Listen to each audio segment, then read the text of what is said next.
This is the town of Rachel. Population roughly 45, if you're not counting aliens, that is. Located deep in the Nevada desert and just 10 miles from the back gates of the mysterious test site Area 51, this remote dwelling is certainly a unique place to live.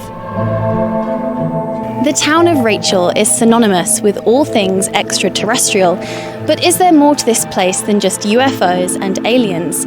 I spoke to a few locals about what it's really like to live here as Area 51's closest neighbour. Can you tell me your name and how long you've lived in Rachel? Fontella Day, and I've been here 8 years, from Caliente, Nevada. I have to ask, do you believe that there are UFOs or aliens in the area? Absolutely. And have you ever seen anything? I have. I've seen weird cloud formations. I've seen weird lights. Why do you live in Rachel?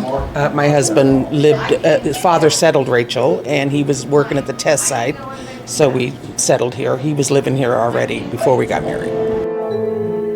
The test site is also what brought fellow resident and aviation enthusiast Jorg Arnu to the town in the late 90s. I first came to the area to check on Area 51. That was back in 1998, and I just became fascinated with the area. I love military aviation.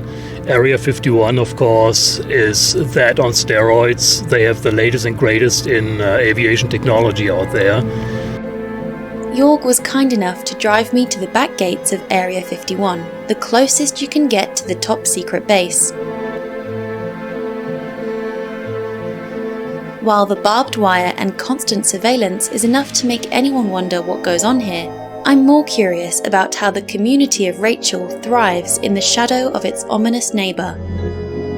What would you say to someone who would assume that because you live out here, that seems a little bit odd? What would you say to someone who would make assumptions about your character because you live here?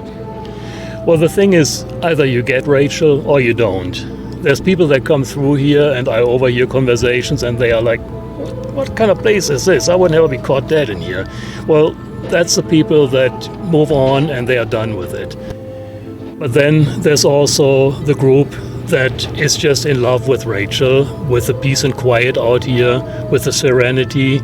We can go ride our quads in the hills, and that's the beauty of Rachel. That's what makes Rachel beautiful to us. It's not for everyone, but for us it's the perfect place. That's why we settled down here to retire.